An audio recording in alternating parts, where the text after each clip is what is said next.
e especialmente fazer um cumprimento à Soledade aqui presente, em nome dela cumprimentando todas as mulheres que participam desse evento. Falar sobre o presente e o futuro da democracia no Brasil envolve necessariamente uma reflexão de caráter mais geral, que dê conta das transformações que vêm ocorrendo nos últimos anos em vários lugares do nosso mundo, do nosso vasto mundo. Giuseppe Duran e San Miguel já falaram um pouco sobre o quadro da situação da democracia, do desenvolvimento político no mundo, na Europa, e eu vou acrescentar algumas coisas e reafirmar outras. A questão do futuro da democracia se transformou em uma das principais discussões em boa parte dos países que prezam esse regime de governo. De longe, o mais generoso,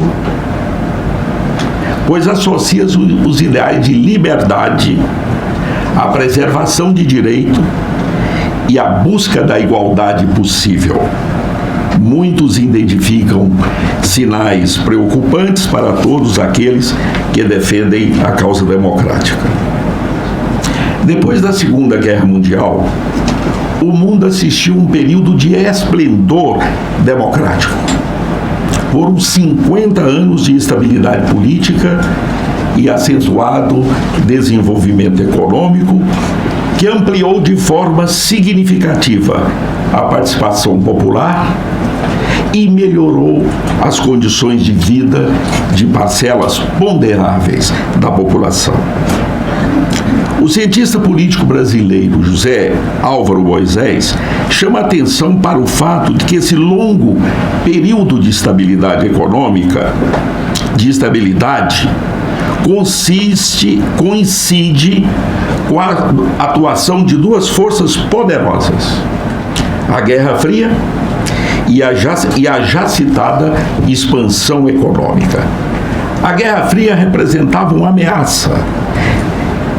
Existia uma narrativa alternativa à democracia a ser combatida. A vitalidade econômica dava, por assim dizer, a legitimidade necessária à democracia, na medida em que era o sistema político que respaldava a eficiência na esfera produtiva e que melhorava a vida das pessoas. Quando há 30 anos, o cientista político americano Francis Fukuyama publicou na revista francesa Commentaire o artigo intitulado O Fim da História, a ideia é de que teria havido um triunfo insofismável dos ideais liberais democráticos. Ele era visto como o melhor arranjo econômico, social e político que a humanidade conseguira produzir. É como se o mundo tivesse chegado ao seu apogeu. Hoje, Fukuyama admite que muita coisa mudou. Existe sim a possibilidade de estados modernos declinarem, ao invés de seguirem uma consolidação democrática. Como já foi dito aqui, hoje o mundo é pródigo em exemplos que indicam a ascensão de formas e de lideranças e de movimentos não democráticos, que representam uma reversão da caminhada liberal democrática imaginada por Fukuyama e muitos outros. São os casos, já foi citado aqui pelo José Duran, os casos de Viktor Orbán na Hungria, Jaroslaw Kaczynski na Polônia, o caso da Polônia, Marine Le Pen na França, Jair Bolsonaro no Brasil, Donald Trump nos Estados Unidos, a erupção do nacionalismo de direita na Itália, a onda conservadora na Turquia, nas Filipinas e na Indonésia, o Brexit na Inglaterra e até mais recentemente a revolta dos coletes amarelos na França. Some-se a isso a questão das duas potências mundiais, de incontestável poder econômico, demográfico, geopolítico e militar, não rezarem pela cartilha democrática, a China e a Rússia. No que se refere à adesão dos valores democráticos, também existem problemas do ponto de vista de alguns estudiosos que indicam sentirem estimulado a escrever artigos chamado Os Sinais da Desconsolidação. Essa desconsolidação da democracia diz respeito ao aumento global da quantidade de cidadãos que desejam um líder forte, que não precisa se preocupar com deputados, senadores e eleições, ou seja, desprezam a forma pela qual os regimes democráticos legitimam e produzem as suas leis.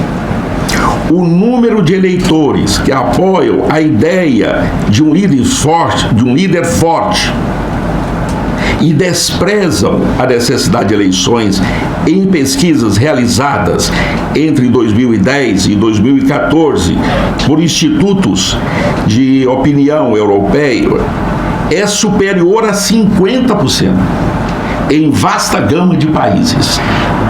Os apoios mais marcantes a essa linha ocorreram na Rússia, na Romênia, na Índia, na Ucrânia e em Taiwan, com números em torno de 70%. Existe, então, no mundo contemporâneo, uma séria ameaça à democracia. Aqui na América Latina, as pesquisas de opinião pública também revelam sociedades com pouca adesão aos valores democráticos. Acrescentaria a esta análise um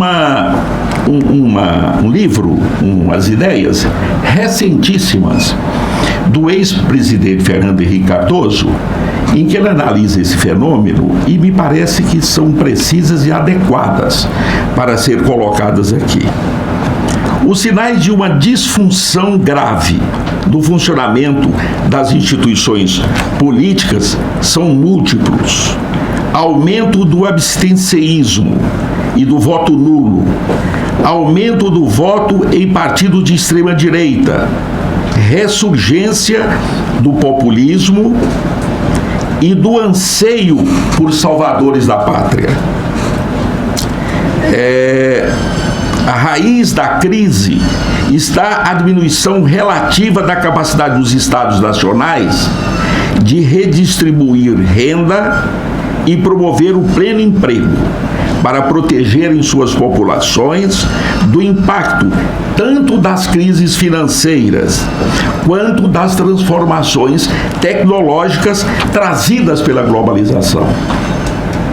Existe um déficit de representação democrática percebido pelos eleitores, em parte porque os governos nacionais, isso é muito significativo, estão à mercê de mudanças que são globais. É evidente que tem causas internas, dependendo do desenvolvimento do sistema político e da consolidação da democracia e da realidade histórica, social e política de cada país. Mas tem causas externas. Repetindo o que ele diz, as causas são globais, tem cláusulas globais. Em parte porque a sensação, em parte, as sociedades se transformaram e as instituições clássicas da representação, notadamente os sindicatos e os partidos, não acompanharam essa mudança. Populismo, nacionalismo e xenofobia ganham eleições em vários países do Ocidente. Sentimentos de ódio e intolerância contaminam o debate político. Rejeição do outro, do estrangeiro, do diferente, rejeição das elites, das instituições e do establishment em todas as suas representações, partidos, sindicatos, mídias, medo do futuro e fechamento dos países em si, mesmos são atitudes que se espraiam. Essa quebra de confiança afeta as instituições criadas ao longo dos últimos séculos, como os partidos, os parlamentos, tanto nas últimas eleições francesas, como no referendo sobre o Brexit, ou nas eleições norte-americanas que elegeram Donald Trump. O voto operário se deslocou para a direita, entre aspas. Com ele foi também boa parte do voto proveniente dos que se conhecia por pequena burguesia. O Labour Party inglês, os democratas dos Estados Unidos, os socialistas da França foram levados de roldão pelo voto conservador. Ou, quem sabe, pela formação de uma maioria de um outro tipo, como fez a representada por Macron. Há, enfim, algo de novo, não apenas nas plagas brasileiras. Esse, então, é o que aconteceu no Brasil. Tem causas internas, mas tem causas em função das consequências globais que aqui, mais ou menos, nós colocamos, que atinge países do Ocidente, tanto da Europa quanto da nossa América. Agora, eu gostaria de colocar um pouquinho sobre o caso brasileiro. Eu sei que eu vou frustrar aqui alguns que podem estar com a percepção de que nós estamos sobre um fortíssimo risco de quebra da ordem democrática. E eu vou dizer que há riscos, há ameaças, é o normal, há imperfeições, há disfuncionalidades, mas eu acredito que nós não vai haver uma ruptura democrática no Brasil nos próximos 4 anos. Não vai haver. E eu vou começar a falar, tanto analisar a última eleição de 2018 no Brasil, recentíssima, tem 3 meses, quanto o estágio de consolidação da democracia no Brasil, tendo como parâmetro e como referência os critérios adotados pelo cientista político americano Robert Dahl, que me parece o mais adequado para fazer esse tipo de análise. Primeiro, as últimas eleições do Brasil foram democráticas. Nós tivemos mais de uma dezena de candidatos representativos de todos os segmentos, de todos os partidos, candidatos fortes, representativos, e a presença, o comparecimento às urnas foi expressivo, muito grande. No Brasil nós temos uma característica, nós somos a 3ª democracia do mundo em tamanho, só perdemos para os Estados Unidos e a Índia. No Brasil, o voto é verdadeiramente universal. 70% da população tem direito ao voto. Acima dos 16 anos, todos têm direito ao voto, e o voto é obrigatório, e inclusive os analfabetos têm direito ao voto. O voto é verdadeiramente universal. As eleições foram limpas. Nós temos um sistema de apuração de votos, de colher e apurar os votos, que é pelo sistema eletrônico, que tem se revelado muito eficiente, ao ponto que termina a eleição, 2 horas depois nós já temos o resultado nacional. Há muita suspeita que esse sistema eletrônico possa ser fraudado. Muitas auditorias já foram feitas, pesquisas, mas não há nenhum indício, por menor que seja, de que é possível fraudar o processo de colher e de apurar os votos. Então, as eleições foram democráticas, limpa, universal, sem discriminação, a todos votam com o mesmo direito ao voto.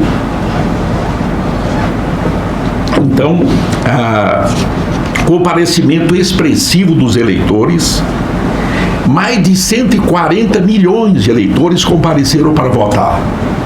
Aproximadamente 70% da população, que é 200 milhões aproximadamente, 208 milhões, compareceram para votar.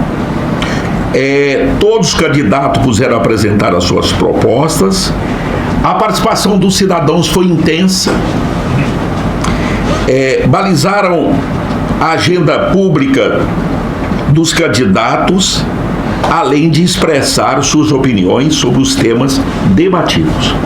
Agora, foi uma eleição polarizada, radical, um radicalismo muito polarizada, entre um candidato da direita e um candidato da esquerda, muito polarizada. O centro político perdeu espaço, o centro político não está representado hoje no Brasil. Nós até, e eu participei desse movimento, um grupo de intelectuais, de professores, de acadêmicos, de políticos, inclusive o ex-presidente Fernando Henrique, lançamos ainda na pré-campanha um manifesto ao país, pregando a união dos candidatos de centro, que eram muitos e candidatos fortes, a união, e um programa que nós chamamos de Centro Democrático e Popular para participar da eleição. Mas a eleição estava tão radicalizada, tão extremada, que não prosperou esta ideia. Então, já disse, os cidadãos... uma outra coisa, nós temos verdadeiramente uma imprensa livre, forte, economicamente forte, financeiramente forte, uma imprensa livre, forte, estruturada, independente. Inclusive, o próprio candidato vitorioso foi fortissimamente questionado, ao ponto dele reagir, que estava sendo rigorosamente questionado. Os eleitores brasileiros optaram livremente pelos seus candidatos a partir do proposto por eles. Nas eleições de 2018, a igualdade política foi assegurada e atendida a todos os cidadãos brasileiros. Os analfabetos puderam votar e não houve restrições baseadas em raça, credo ou etnia. Os organismos internacionais que mandaram representação de observadores na eleição de 2018 do Brasil não falaram nada. Não há registro de qualquer restrição à eleição, ao processo democrático que levou à eleição do Jair Bolsonaro. Reconhecidamente, um candidato de direita, conservador ou neoconservador, como queiram, mas a eleição foi democrática, ele foi eleito democraticamente. Nós temos lá o sistema de 2 turnos. Ele foi eleito no segundo turno com 57% dos votos, com 57 milhões de votos. Portanto, a eleição foi extremamente democrática. Dentro dos critérios aqui, quaisquer critérios políticos e que você vem fazer, a eleição foi democrática e, portanto, tem que ser respeitada. Bem, qual que é o perfil de um possível governo Bolsonaro? Primeiro, liberal na área econômica. A equipe econômica é uma equipe muito qualificada intelectualmente, todos com mestrado, doutorado, no exterior, todos com experiência, a grande maioria em Chicago, na Universidade de Chicago. Então, porque lá todos os liberais, os economistas muito liberais, são formados na Universidade de Chicago. Então são chamados Chicago's Boys. Agora a equipe do Bolsonaro são os Chicago's Olds. São os velhos de Chicago. Liberais, uma equipe altamente qualificada, experiente e extremamente coesa. Então, na economia nós vamos ter, efetivamente, se tudo correr, um choque liberal no país, com o receituário clássico que nós conhecemos de um receituário liberal. Privatizações, concessões, redução do tamanho do Estado, reformas pró-mercado, etc, etc, etc. Esse receituário nós vamos ter nos próximos 4 anos.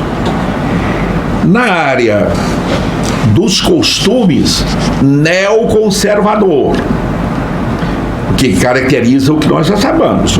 Quando eu falo neo, é porque o conservadorismo tinha bases diferentes no passado.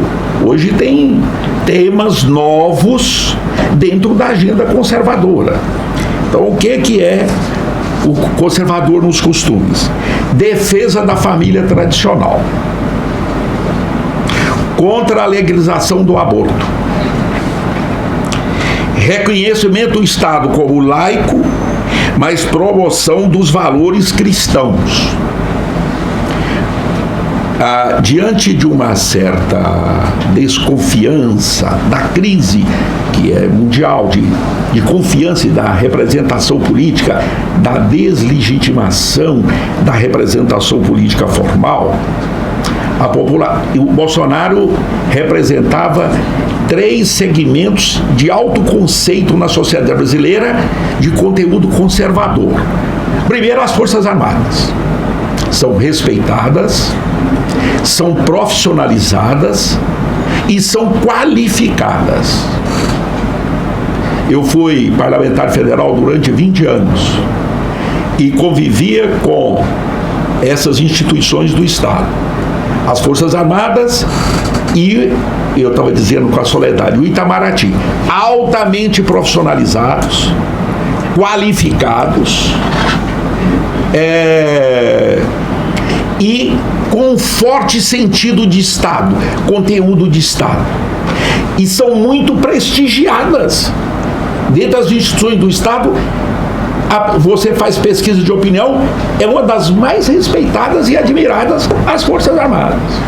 Segundo, a igreja, ou as igrejas, o sentimento religioso. Bolsonaro também captou esse sentimento e fez uma campanha, uma proposta, uma narrativa muito de fundo religioso, com base na igreja ou nas igrejas, que são neoconservadoras. Contra a ideologia de gênero, vocês devem ter acompanham mais ou menos pela imprensa, contra a ideologia de gênero, defesa da não ingerência ideológica e partidária nas escolas públicas, a famoso projeto Escola Sem Partido. Então, é um governo neoconservador. Liberal na economia, neoconservador nos costumes, e vai ser democrático. Bem, aí eu já não sei se é análise ou se é desejo, né? Mas eu acredito que, tão logo foi eleito, ele reafirmou tanto perante o Congresso, nas suas manifestações, o compromisso com a Constituição, com a democracia, com o Estado de Direito e etc. Isso ele expressou. Os militares, nós temos o presidente militar do Exército, que é a força mais forte. Capitão é bem, acho que no mundo todo, acho que é assim, é um estamento intermediário. Eu posso falar que eu sou político, não tenho muita... Também como político, o Bolsonaro é muito despreparado para a função da qual ele foi eleito. Eu convivi com ele durante 20 anos no Parlamento Federal. Ele é deputado federal, eu deputado federal. Ninguém dava bola para ele, ele não era considerado, não era levado em consideração nos grandes temas em debate no Congresso. Eu, uma vez, até o defendi de uma forma interessante na Comissão de Constituição e Justiça. Ele falava lá umas bobagens como deputado e alguém entrou com um processo de cassação contra ele. E o julgamento era na Comissão de Constituição e Justiça, da qual eu era membro titular. E eu fiz a defesa dele, mas de uma forma interessante, dizendo que ele era irresponsável, que ele não sabia o que falava, que ele era inconsequente, e ele lá presente, mas que ele tinha um direito, porque a Constituição assegura a liberdade das suas imunidades por imunidade, palavras e votos. E aí ele foi absolvido, e quando acabou ele veio me cumprimentar com um argumento. Mas, então muita gente pergunta assim, então ele é do estamento militar intermediário, ele não é um oficial superior. Muita gente pergunta, olha, não tem perigo de voltar uma ditadura militar, um governo militar autoritário no Brasil? Porque ele é militar, o vice-presidente é general, é militar, e tem mais 6 ministros militares, ministros relevantes militares. Por quê? Porque é o mundo dele, ele conhece as pessoas lá e etc. Mas eu não vejo naturalmente risco da volta da ditadura, do militarismo, de um governo autoritário militar. Primeiro que as circunstâncias hoje são completamente diferentes da do passado e os militares também amadureceram. Eles não querem entrar nessa contenda, não. E há declarações dos generais da ativa, inclusive os ministros militares, contundentes com relação a isso, e que não querem se meter na política, não podem se meter na política, e não podem mesmo. Tem que cumprir as suas funções, lá que a Constituição determina. Então, eu não vejo esse risco de uma retomada tal. Então, do ponto de vista político, cumprir, ele tem reafirmado, ele e os integrantes mais importantes do seu governo, inclusive os militares, cumprir fielmente o disposto na Constituição, manter e aprofundar a Lava Jato, ou seja, continuar a combate à corrupção, estimular a diversidade e ao respeito quanto aos direitos, proporcionar à oposição um bom diálogo quanto a pensamentos minoritários contrários, assegurar a liberdade de imprensa e a autonomia e a igualdade dos poderes. Mas eu queria falar aqui por que o Bolsonaro chegou ao poder. Um político com um discurso populista de direita. Primeiro, em função dessa onda mundial, conservadora, de direita, essa disfunção e os problemas decorrentes da globalização, da ciência e da tecnologia, as causas, mas também teve causas internas. Primeiro, o governo anterior levou o país a uma crise econômica a mais grave da história econômica do Brasil, produzindo um retorno do processo inflacionário e produzindo algo que nós só tínhamos visto uma vez no século, nos últimos 100 anos, 100 e tantos anos. O Brasil teve um déficit de crescimento por 2 anos seguidos, um de 3,5, o outro de 3,7. Nem na Grande Depressão decorrente da crise de 1929, do crash da Bolsa, o Brasil não teve um desempenho econômico tão ruim quanto nos anos de 2016 e 2017. Levando 13... Mais lento. Eu vou tomar água. Levando a nós termos, no ano 2016, 3,5% de crescimento negativo, e no ano de 2017, 3, tantos por cento de crescimento negativo. Nem na crise econômica decorrente da Grande Depressão, nós tivemos. Foi o pior desempenho econômico em 100 e tantos anos da independência do Brasil. Levando a 14 milhões de desempregados.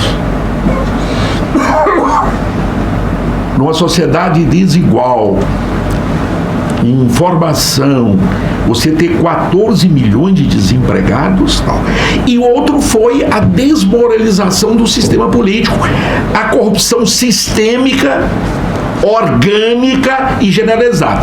Porque esse assunto de corrupção do sistema político, isso... No Vaticano tem corrupção. Tem provado que lá dentro do Vaticano, caso de corrupção dentro do Vaticano. Não se trata disso. Trata-se de quando a corrupção é sistêmica, institucional e organizada, como foi no passado recente do Brasil. Você assinava um contrato, tinha lá uma taxa, 2, 3%.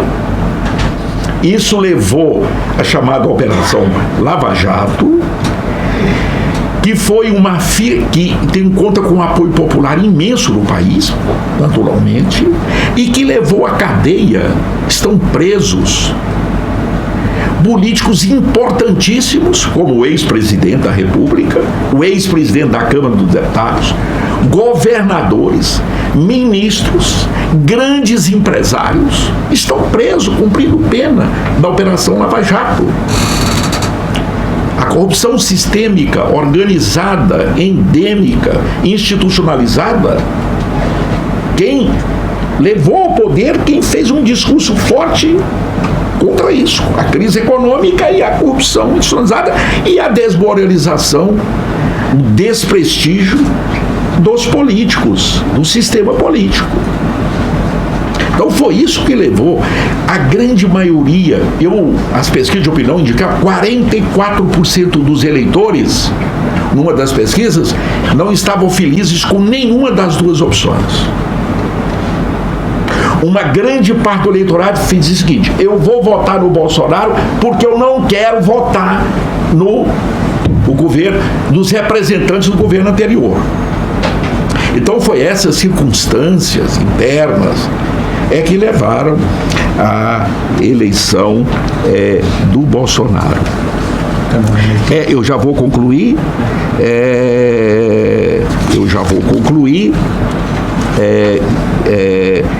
Dizendo, aqui, só falta mais meia página.